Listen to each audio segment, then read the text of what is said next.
بسم الله الحمد لله اللهم صل على محمد وعلى آل محمد كما صليت على إبراهيم وعلى آل إبراهيم إنك حميد مجيد اللهم بارك على محمد وعلى آل محمد كما باركت على إبراهيم وعلى آل إبراهيم إنك حميد مجيد أما بعد فإن خير الكلام كلام الله وخير السنن سنن محمد صلى الله عليه وسلم وشر الأمور محدثاتها وكل محدثة بدعة وكل بدعة ضلالة وكل ضلالة في النار. بسم الله الرحمن الرحيم.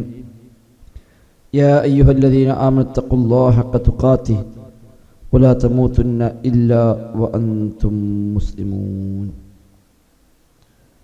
ബഹുമാന്യരായ വിശ്വാസിനികളെ, റഹ്മാനായ റബ്ബ് സുബ്ഹാനഹു വ തആലയുടെ നിയമനിർദ്ദേശങ്ങൾ കഴിവിൻ്റെ പരമാവധി ജീവിതത്തിൽ പാലിച്ചുകൊണ്ട് തഖ്വയോടെ ജീവിക്കണേ എന്ന് പ്രത്യേകമായി ഓർമ്മപ്പെടുത്തുകയാണ്. റബ്ബ് സുബ്ഹാനഹു വ തആല നമുക്കെല്ലാം തൗഫീഖ് പ്രദാനം ചെയ്യുമാറാവട്ടെ. സൂറത്ത് യാസീൻ 13 മുതലാണ് ഇന്ന് നമുക്ക് എടുക്കാനുള്ളത്. അഊദു ബില്ലാഹി മിനശ് ശൈത്വാനിർ റജീം. ബിസ്മില്ലാഹിർ റഹ്മാനിർ റഹീം. واضرب لهم مثلا أصحاب القرية إذ جاءها المرسلون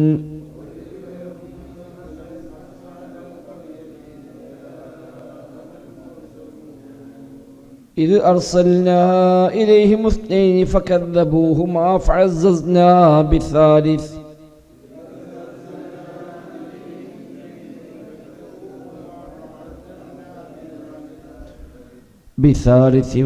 فقالوا إنا إليكم مرسلون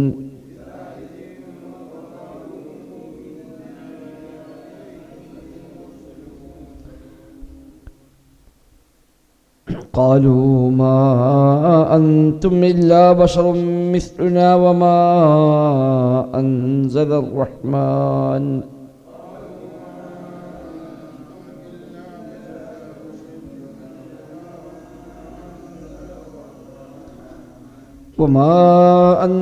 الرحمن من شيء إن أنتم إلا تكذبون.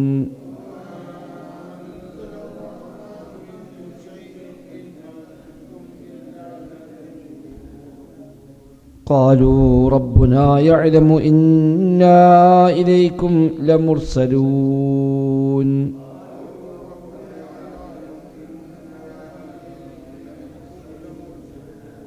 وما علينا إلا البلاغ المبين.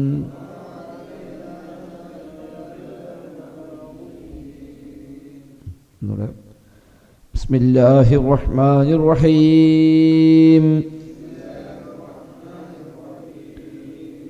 واضرب لهم مثلا أصحاب القرية إذ جاءها المرسلون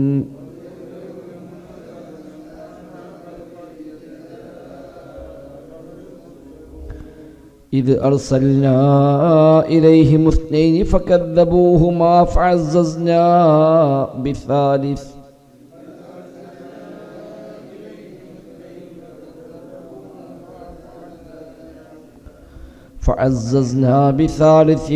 فقالوا إنا إليكم مرسلون.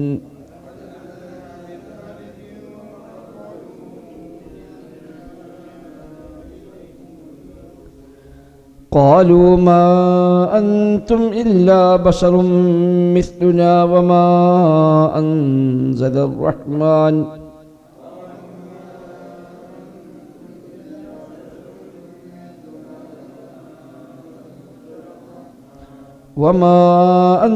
الرحمن من شيء إن أنتم إلا تكذبون.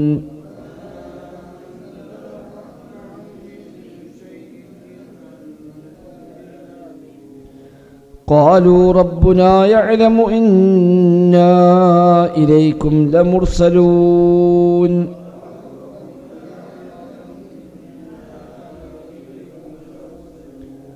وما علينا إلا البلاغ المبين.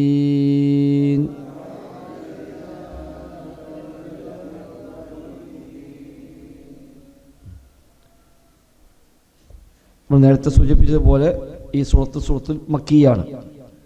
റസൂലുള്ളാഹി സ്വല്ലല്ലാഹു അലൈഹി വസല്ലം തങ്ങളെ മക്കക്കാർ അതിശക്തമായി എതിർക്കുകയും എല്ലാ തരം മർദ്ദനങ്ങളും പീഡനങ്ങളും അഴിച്ചുവിടുകയും ചെയ്യുന്ന കാലഘട്ടത്തിലാണ് ഈ അധ്യായം അവതരിക്കുന്നത്.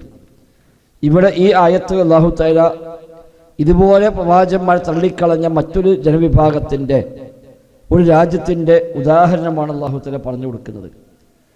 അല്ലാഹുവിൻ്റെ റസൂലിന് ഒരു സമാധാനം. ഇത് നബിയെ താങ്കൾക്ക് മാത്രമൊന്നുമല്ല ഈ അനുഭവമുള്ളത്.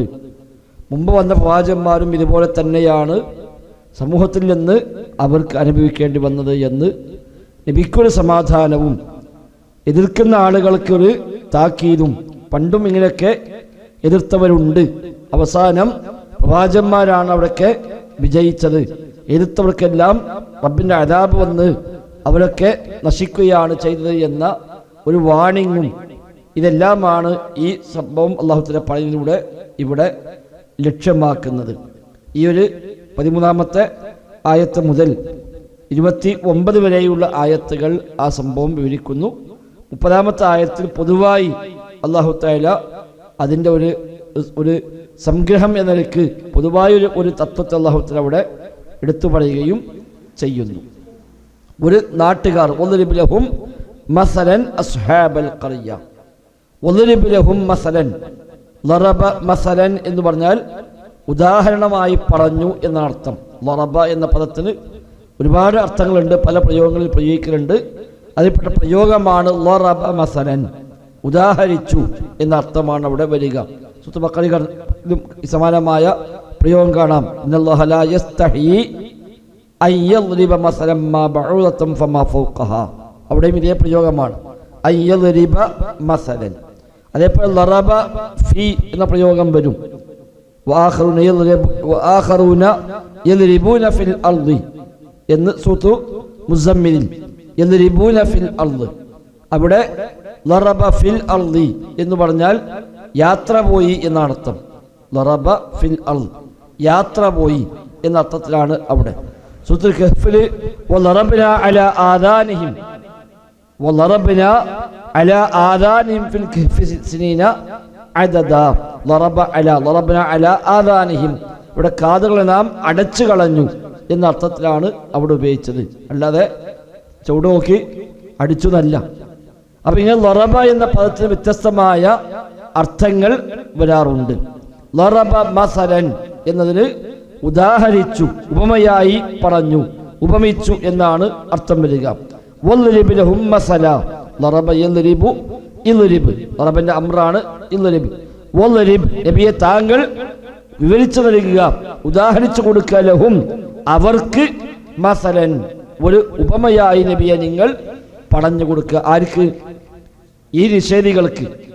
നബിയെ താങ്കൾ നിഷേധിക്കുന്ന, താങ്കൾ തള്ളിക്കളയുന്ന, താങ്കൾ നബിയല്ലെന്ന് പറയുന്ന, താങ്കൾക്കെതിരായി ഇറങ്ങുന്ന ആ ആളുകൾക്കിതാ ഒരു ഉദാഹരണം പറഞ്ഞു കൊടുത്തോളൂ. വദ്രിബ് ലഹും മസല, അവർക്ക് നബിയെ താങ്കൾ ഒരു ഉദാഹരണം വിവരിച്ചു കൊടുക്കുക. അസ്ഹാബൽ ഖറിയ, ഒരു ഖറിയത്തിലെ ആളുകൾ, ഒരു ഗ്രാമത്തിലെ ആളുകൾ. ഖറിയത്ത് ഗ്രാമം, നാട്, രാജ്യം, പട്ടണം എന്നിവയുള്ള അർത്ഥങ്ങളിൽ ഖറിയത്ത് എന്ന പദം ഉപയോഗിക്കാറുണ്ട്. അപ്പൊ ഇവിടെ ആ നാടിനെ പറ്റി അത് ഉപയോഗിച്ചത് ഖറിയത്ത് എന്നാണ്. എന്നാൽ കുറച്ചുകൂടി താഴോട്ട് പോയാൽ 20-ാമത്തെ ആയത്തിൽ വജാഅ മിൻ അഖ്സൽ മദീന എന്നാണ് പ്രയോഗം. ആ പട്ടണത്തിന്റെ അങ്ങേ അറ്റത്ത് നിന്ന് ഒരാൾ വന്നു. അപ്പൊ ഇവിടെ ഖറിയത്ത് എന്ന് പറഞ്ഞതിനെ കുറിച്ചാണ് അവിടെ മദീന എന്ന് പ്രയോഗിച്ചത്. അതിൽ ചില കാര്യങ്ങളൊക്കെ ചൂണ്ടിക്കാണിക്കുന്നുണ്ട്. ഖറിയത്താകൽ എപ്പോഴാണ്, മദീനയാകൽ എപ്പോഴാണ് എന്നൊക്കെയുള്ള ചർച്ചകൾ ഭാഷാപരമായി മറ്റൊക്കെ കാണാൻ കഴിയും. അവിടുത്തെ നമുക്ക് പറയാം. മക്കയെ കുറിച്ചും ഖറിയത്ത് എന്ന പ്രയോഗമുണ്ട്. അല്ല, ഇതല്ല, ഇത് മുമ്പ് കഴിഞ്ഞു പോയ ഒരു നാടിനെ പറ്റി അല്ലാഹു തആല പറഞ്ഞു കൊടുക്കുകയാണ്. അസ്ഹാബുൽ ഖറിയ, ഒരു ഖറിയത്തിലെ ആളുകളെ നബിയെ ഇവർക്ക് നിങ്ങൾ ഉദാഹരണമായി പറഞ്ഞു കൊടുക്കുക. അപ്പൊ മുമ്പെന്നോ ചരിത്രത്തിൽ കഴിഞ്ഞു പോയ ഒരു നാട്, ആ നാട് ഏതാണ് എന്ന് ഖുർആൻ വ്യക്തമായി പറഞ്ഞിട്ടില്ല, ഹദീസിലും അത് ഗണ്യമായി ഇന്നതാണ് എന്ന് പറഞ്ഞിട്ടില്ല. എന്നാൽ ഈ പറയപ്പെട്ട ഉദാഹരണങ്ങളും ഇതെല്ലാം വെച്ചുകൊണ്ട് അതൊരു അന്ത്വാക്കിയ എന്ന പ്രദേശമാണ് എന്നാണ് പൊതുവെ ഖുർആൻ വ്യാഖ്യാതാക്കൾ ഇബ്നു കസീർ റഹിമഹുല്ലാഹ്, ഇമാം ഖുർത്തുബി, ഇമാം തബരി അടക്കമുള്ള ആദ്യകാല ഖുർആൻ മുഫസ്സിറുകളൊക്കെ പറഞ്ഞു കാണുന്നത് അന്ത്വാക്കിയ എന്ന ഒരു പ്രദേശമാണ്. ഇനി അന്ത്വാക്കിയ എന്നറിയപ്പെട്ട ഒന്നിലേറെ നാടുകൾ ചരിത്രത്തിലുണ്ട്. വ്യത്യസ്തമായ പ്രദേശങ്ങൾ അതേ പേരിൽ അറിയപ്പെട്ടതുണ്ട്. ഈസാ നബി സല്ലല്ലാഹു അലൈഹി വസല്ലമയെ സ്വീകരിച്ച ഒരു നാടിനെ പറ്റി അന്ത്വാക്കിയ എന്ന പ്രയോഗം ഇബ്നു കസീറൊക്കെ എടുത്തു പറയുകയും അത് അമാനി മൗലവി അടക്കം ഈ ആയത്തിന്റെ വ്യാഖ്യാനത്തിൽ അവിടെ പരാമർശിക്കുകയും ചെയ്തിട്ടുണ്ട്. അപ്പൊ ആ അന്ത്വാക്കിയാണോ ഇത്, അതല്ല ഇത് മറ്റൊരു അന്ത്വാക്കിയാണോ എന്നൊക്കെ ഉള്ള ചർച്ചകൾ കാണാം. അതാണ് അറിയപ്പെട്ട അന്ത്വാക്കിയ. പക്ഷെ അവിടെ ഈസാ നബിയെ സ്വീകരിക്കുകയും പരിപൂർണമായും ആ ഈസാ നബിയുടെ ദൈവത്തെ സ്വീകരിച്ചുകൊണ്ട് മാറി വന്ന സമൂഹമാണ്. അതുകൊണ്ട് ആ നാട് ഒരിക്കലും ഇങ്ങനെ പറയാൻ പറ്റിയതല്ല. അതുകൊണ്ട് അന്ത്വാക്കിയ എന്ന പേരുള്ള മറ്റു ചില നാടുകൾ ഉണ്ടായിരുന്നു എന്നൊക്കെയുള്ള ചർച്ചകൾ കാണുന്നു. അല്ലാഹു അഅലം. ഏതായാലും നാട് ഏത് എന്നതല്ല നമുക്കിവിടെ പ്രധാനം, നാട്ടിൽ എന്ത് നടന്നു എന്നതാണ് പ്രധാനം. ഏത് നാടായാലും നമ്മളെ സംബന്ധിച്ചൊന്നുമില്ല, ആ നാട്ടിൽ എന്താണ് സംഭവിച്ചത് അതിലാണ് ഗുണപാഠം. നാട് ഇന്നതായി അല്ലെങ്കിൽ അപ്പുറത്തായി, അതുകൊണ്ട് നമുക്ക് പ്രത്യേകിച്ച് അതിൽ കാര്യങ്ങളൊന്നും ബാധിക്കുന്നില്ല. എന്നാൽ ഇന്നതാണെന്ന് അള്ളാഹു റസൂൽ പറഞ്ഞാൽ നമുക്കത് അപ്പടി വിശ്വസിക്കാം. അല്ലാത്തത്തോളം കാലം അതൊക്കെ ഒരു സാധ്യത മാത്രമാണ്. വിശദമായി അറിയണമെങ്കിൽ അമാനി മൗലവിന്റെ പരിഭാഷ എടുത്തു നോക്കിയാൽ കാണാം. അദ്ദേഹം വ്യത്യസ്തമായ ചർച്ചകൾ കൊണ്ടുവരുന്നുണ്ട്. അതേപോലെ ഇഞ്ചിയിലും തൗറാത്തിലൊക്കെ പറഞ്ഞ ഇത്തരം ചില പ്രദേശങ്ങളെ പറ്റിയുള്ള സൂചനകൾ, ചരിത്രത്തിലെ ചില വസ്തുതകൾ അതൊക്കെ പറഞ്ഞുകൊണ്ട് അതിനെ മാപ്പടക്കം നൽകിക്കൊണ്ട് അത് ഏതാണ്ട് ഇന്ന ഭാഗത്ത് ഇന്ന പ്രദേശമായിരിക്കും എന്നൊക്കെയുള്ള ചർച്ചകൾ അമാനി മൗലവി റഹിമഹുല്ലാഹ് ഈ ആയത്തിന്റെ വ്യാഖ്യാനത്തിൽ കൊടുത്തിട്ടുണ്ട്. അപ്പൊ അത് വായിച്ചു നോക്കിയാൽ താല്പര്യമുള്ളവർക്ക് അതിന് ഒരു കുറച്ചുകൂടി വ്യക്തതമാണെങ്കിൽ കിട്ടും. നബിയെ ഇവർക്ക് താങ്കൾ ഒരു ഉദാഹരണം പറഞ്ഞു കൊടുക്കുക. ആരെ? അസ്ഹാബൽ ഖറിയ, ഒരു ഗ്രാമത്തിന്റെ ആളുകളെ, ഒരു നാട്ടിന്റെ ആളുകളെ ഇവർക്ക് നിങ്ങൾ ഉപമയായി പറഞ്ഞു കൊടുക്കുക. എന്താണ് ആ ആളുകളുടെ പ്രത്യേകത? ഇത് ജാഅഹൽ മുർസലൂൻ, ഇത് ജാഅഹ ആ നാട്ടിലേക്ക് വന്ന സന്ദർഭം, ഇത് ജാഅഹ അതിലേക്ക് വന്ന സന്ദർഭം, അൽ മുർസലൂൻ ദൂതന്മാർ വന്ന സന്ദർഭം ഇവർക്ക് ഉദാഹരണമായി പറഞ്ഞു കൊടുക്കുക. അപ്പൊ ആ നാട്ടിൽ സംഭവങ്ങൾ പലതും ഉണ്ടാകും. ഒരു നാട്ടിൽ എന്തെല്ലാം കാര്യം ഉണ്ടാകും, അതെല്ലാം കൂടി പറയാനല്ല, പറയേണ്ടത് ഏതാണ്?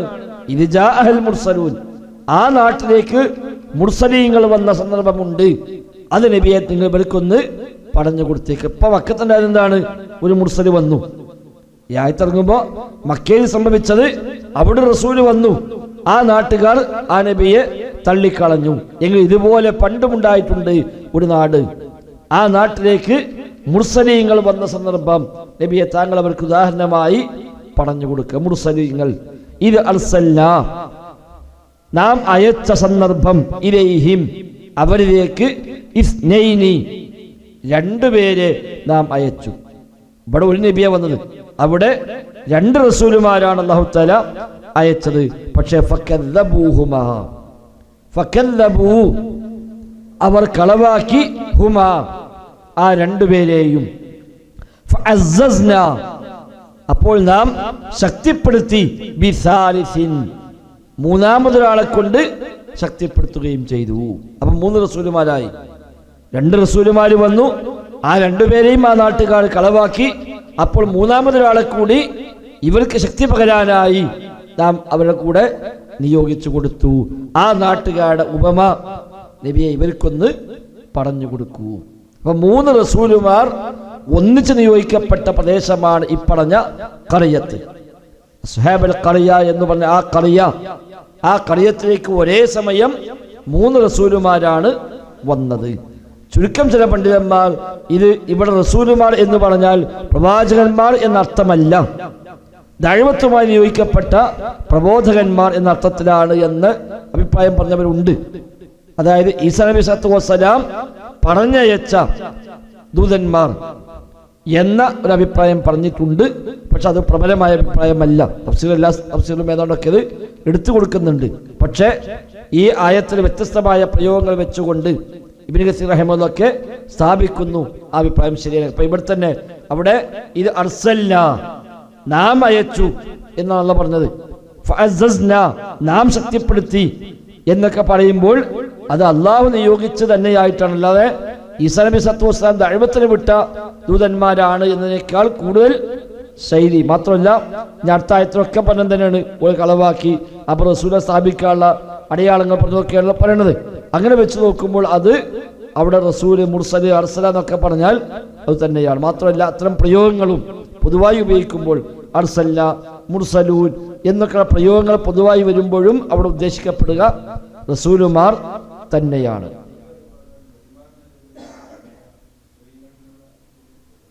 അത് മുർസലീങ്ങളാണ് ഇവിടെ പങ്കെടുത്ത പറഞ്ഞത്. നബിയുമാണ് റസൂലുമാണ്. അതുകൊണ്ട് ഇത് അർസല എന്ന് പറയണത്. ആ നബി ഏതാണ് എന്നതിലൊന്നും ഹദീസിൽ പൊതുവായി നേരെ പറഞ്ഞിട്ടില്ല. എന്നാൽ തഫ്സീറിലൊക്കെ ഒരുപാട് ചർച്ചകൾ, ശംഊൻ, അതേപോലെ യൂഹന്ന എന്ന പേരുകളൊക്കെ ഈ പ്രവാചകന്മാരെ കുറിച്ച് പറഞ്ഞു കാണുന്നുണ്ട്. അതൊക്കെ അല്ലാഹു അഅലം. നമുക്കത് ഗണ്യമായി അത് തന്നെയാണ് എന്ന് പറയാനൊന്നും കഴിയുകയില്ല. അപ്പൊ 2 റസൂലുമാരെ ആ നാട്ടിലേക്ക് നാം നിയോഗിച്ചു. അവരവരെ കളവാക്കി. ശക്തിപ്പെടുത്തി, ഇസ്സത്ത് നൽകി. അസ്സസ, നാം ഒന്നുകൂടെ ശക്തിപ്പെടുത്തി. ബിസാലിസിൻ, മൂന്നാമനെ കൊണ്ട് ശക്തിപ്പെടുത്തി. ഫഖാലു, അങ്ങനെ അവർ പറഞ്ഞു. ആര്? ഈ റസൂലുമാര്. അപ്പൊ 3 നബിമാരായല്ലോ.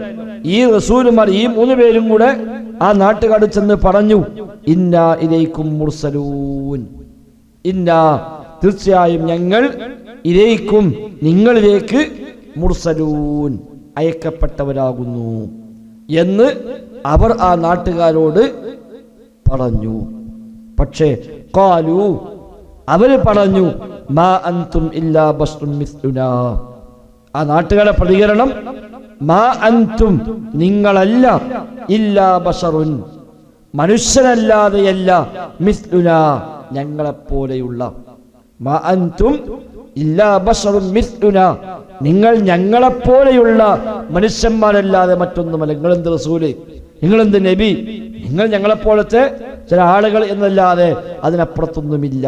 വമാ അൻസലർ റഹ്മാനു മിൻ ഷൈഇൻ, എന്ന് മാത്രമല്ല വമാ അൻസലർ റഹ്മാൻ, റഹ്മാനായ റബ്ബ് ഇറക്കിയിട്ടുമില്ല, മിൻ ഷൈഇൻ യാതൊന്നും തന്നെ അല്ലാഹ് അങ്ങനെ അവതരിപ്പിച്ചിട്ടുമില്ല. വെറുതെ നുണയും പറഞ്ഞു വന്നാണ്. അങ്ങനത്തെ ഒരു കാര്യമില്ല. നിങ്ങൾ ഞങ്ങളെപ്പോലത്തെ മനുഷ്യന്മാർ എന്നല്ലാതെ വേറെ എന്താണ്?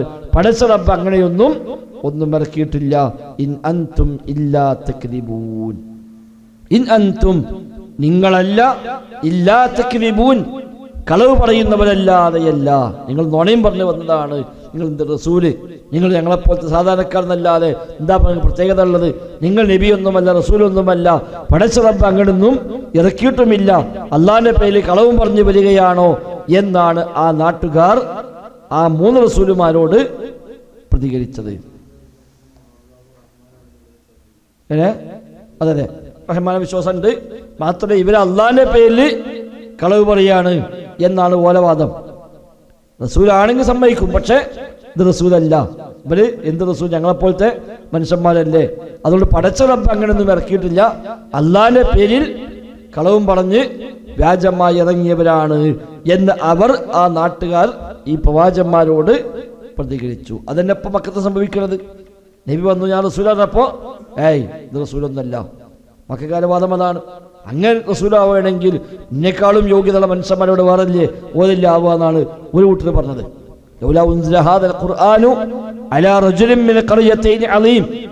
അങ്ങനെ ഒരു ഖുർആൻ ഇറക്കുകയാണെങ്കിൽ അതിപ്പോ ഈ കാലത്ത് ഇപ്പൊ മുഹമ്മദിനാണോ ഇറക്കേണ്ടത്? അതിനേക്കാളും വലിയ വലിയ ആളുകൾ ഇവിടെ അബൂലഹബ് ഉണ്ട്, അബൂജഹലുണ്ട്, വലിയ വലിയ ആളുകളൊക്കെ നാട്ടിലുണ്ടായിരിക്കെ അവർക്കൊന്നും അല്ല ഇറക്കാതെ നിനക്കാണോ ഇറക്കിയത്? അതെന്തായിരുന്നാലും ഉണ്ടാവില്ല. അതാണ് ഓരോ പ്രശ്നം. മറ്റൊരു വേലക്കാരുടെ പ്രശ്നം, ഇതുവരെ വന്ന റസൂലുമാരൊക്കെ ഇസ്ഹാഖ് പരമ്പരയിലാണ്, ഇസ്രായേൽ മക്കളിൽ നിന്നാണ് എന്നിരിക്കെ ഇതൊക്കെ അയച്ച അല്ല പിന്നെ അവസാനത്തെ നബിയെ മാത്രം ഇങ്ങനെ ഇസ്മായിൽ പരമ്പര അയക്കുക, അതെന്തായാലും ഉണ്ടാവില്ല. അതുകൊണ്ടും സ്വീകാര്യമല്ല. അപ്പൊ എന്നും റസൂലുമാര് വരുമ്പോൾ ആളുകളെ പ്രതികരണം അങ്ങനെയൊക്കെ തന്നെയാണ്. അല്ല വരുമ്പോൾ തന്നെ നിങ്ങൾ കാത്തുക്കേന്നു, നമ്മൾ രക്ഷകരാണ് എന്നും പറഞ്ഞ് പിന്നാലെ കൂടിയ ഒരു ചരിത്രം ഉണ്ടായിട്ടില്ല. അതുകൊണ്ട് നബിയെ നിങ്ങൾ വിഷമിക്കൊന്നും വേണ്ടാന്ന്. സുഹൃത്ത് തുടങ്ങിയെങ്ങനെയാണ്? യാസീൻ വൽ ഖുർആനിൽ ഹകീം ഇന്നക ലമിനൽ മുർസലീൻ. നബിയെ താങ്കൾ മുർസലീങ്ങളിൽ പെട്ടവർ തന്നെയാണ്. അപ്പൊ ഒരു വിശ്വസിക്കുന്നില്ലല്ലോ, ഒരു സമ്മതിക്കുന്നില്ലല്ലോ, ഒരു കളവാക്കുകയാണല്ലോ, ഒരു നബി അല്ലാതെ പറയുകയാണല്ലോ. ആയിക്കോട്ടെ നബിയെ, ഇതാ പണ്ടുണ്ടായിട്ടുണ്ട് 3 റസൂലുമാർ ഒന്നിച്ച് വന്നിട്ട് സ്വീകരിക്കാത്ത കാലം വരെ ഇവിടെ കഴിഞ്ഞു പോയിട്ടുണ്ട്. അന്നും പറഞ്ഞു ഇതന്നെയാണ്, നിങ്ങൾ ഞങ്ങളെപ്പോലത്തെ മനുഷ്യന്മാരല്ലേ, നിങ്ങൾ എന്ത് റസൂല് പടച്ച റബ്ബിന്റെ പേരിൽ നുണയും പറഞ്ഞ് ഇറങ്ങിയിരിക്കുകയാണോ എന്നാണ് അന്ന് ആ റസൂലുമാരോട് ആ നാട്ടുകാര് പറഞ്ഞത്. അന്ന് ആ റസൂലുമാരെ മറുപടിയോ ഖാലു, ആ റസൂലുമാര് പറഞ്ഞു റബ്ബുനാ യഅലം, റബ്ബുന ഞങ്ങൾ രക്ഷിതാവ് യഅലമു, അവനറിയാം എന്ത്, ഇന്നാ ഇലൈക്കും ലമുർസലൂൻ, ഞങ്ങൾ നിങ്ങളിലേക്ക് അയക്കപ്പെട്ടവർ തന്നെയാണ് എന്ന് ഞങ്ങൾ റബ്ബിനറിയാം. നിങ്ങൾ വിശ്വസിച്ചോളി, അല്ലെങ്കിൽ വിശ്വസിക്കണ്ട. നിങ്ങൾ അംഗീകരിച്ചിട്ട് വേണോ ഒരു നബി നബിയാവാൻ? നാട്ടുകാർ സ്വീകരിച്ചില്ല എങ്കിൽ ഒരു റസൂൽ റസൂലാവൂലേ? ആകും. അതുകൊണ്ട് നിങ്ങൾ സ്വീകരിച്ച ഞങ്ങൾക്ക് ലാഭം. ഞങ്ങൾക്ക് ഇപ്പം നിങ്ങളെ പറഞ്ഞ് ബോധ്യപ്പെടുത്തി ഞങ്ങൾ അങ്ങനെ നബിയാന്നും പറഞ്ഞിട്ട് അങ്ങനെ സ്ഥാപിക്കേണ്ട കാര്യമില്ല. ഞങ്ങൾ റബ്ബിനറിയാം ഞങ്ങൾ നിയോഗിക്കപ്പെട്ടവർ തന്നെയാണ് എന്ന് ഞങ്ങൾ റബ്ബിനറിയാം. മാത്രമല്ല വമാ അലൈനാ ഇല്ലൽ ബലാഗുൽ മുബീൻ, വമാ അലൈനാ ഞങ്ങളുടെ മേൽ ബാധ്യത ഇല്ല, ഇല്ലൽ ബലാഗുൽ മുബീൻ വ്യക്തമായ ബലാഗ് തബ്ലീഗ് ഇത് എത്തിക്കലല്ലാതെ പ്രബോധനമല്ലാതെ മറ്റ് ബാധ്യത ഞങ്ങൾക്കില്ല. ഞങ്ങളൊക്കെ പിടിച്ച് നിർബന്ധിച്ച് എങ്ങനെയെങ്കിലുമൊക്കെ സമ്മതിപ്പിക്കേണ്ട കടമയൊന്നും ഞങ്ങൾക്കില്ല. നിങ്ങൾ സമ്മതിച്ചാലും സമ്മതിച്ചില്ലെങ്കിലും ഞങ്ങൾ റസൂലുമാരാണ്, അത് റബ്ബിനറിയാം. ഈ യാഥാർത്ഥ്യത്തെ, തൗഹീദിനെ, പരലോകത്തെക്കുറിച്ചുള്ള ബോധത്തൊക്കെ നിങ്ങൾക്ക് എത്തിക്കുക, നിനക്കുണ്ടെന്ന് അറിയിക്കുക, അതേ ഞങ്ങളുടെ ബാധ്യതയുള്ളൂ. ആ ബാധ്യത ഞങ്ങൾ നിർവഹിക്കുന്നു. നിങ്ങൾക്ക് സ്വീകരിക്കാം, സ്വീകരിക്കാതിരിക്കാം എന്ന് ആ റസൂലുമാർ ആ നാട്ടുകാരോട് പ്രതികരിച്ചു എന്നല്ല പറയുന്നു. അപ്പൊ ഇതൊക്കെ നബിയോടും അല്ല പറയണതാ, നബി നിങ്ങളുടെ അവസ്ഥ തന്നെയാണ്. അവർ വേണം വിശ്വസിച്ചോട്ടെ, പക്ഷെ അല്ലാഹ്ക്കറിയാം നബിയെ താങ്കൾ റസൂലാണ്. അതുകൊണ്ട് സംശയിക്കാനില്ല. ഏൽപ്പിച്ച പണി എന്താണോ അത് നിർവഹിച്ചോളുക. അംഗീകരിക്കുകയോ അംഗീകരിക്കാതിരിക്കുകയോ നബി നിങ്ങൾ നോക്കേണ്ടതില്ല. ബാധ്യത അത്രയുള്ളൂ, ബലാഗുൽ മുബീനാണ് എന്ന് ഇവിടെ നബിയോടും അല്ലാഹു തആല പഠിപ്പിക്കുകയാണ്. വല്ലാഹു അഅലം. പുതിയ വാക്കുകളൊന്നുമില്ല, ഒക്കെ പരിചയമുള്ള പദങ്ങളാണ്. ബിസ്മില്ലാഹിർ റഹ്മാനിർ റഹീം. وَاضْرِبْ لَهُم مَّثَلًا أَصْحَابَ الْقَرْيَةِ إِذْ جَاءَهَا الْمُرْسَلُونَ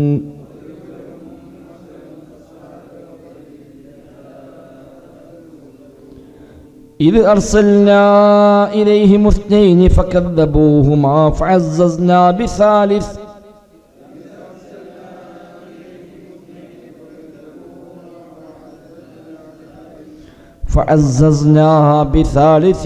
فقالوا إنا إليكم مرسلون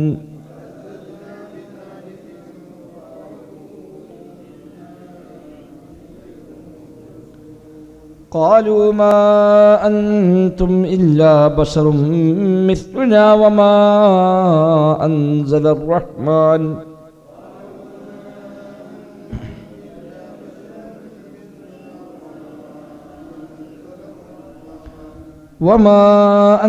الرحمن من شيء إن أنتم إلا تكذبون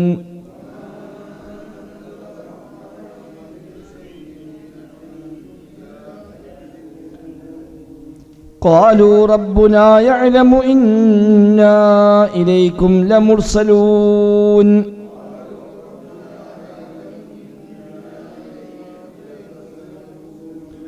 وما علينا إلا البلاغ المبين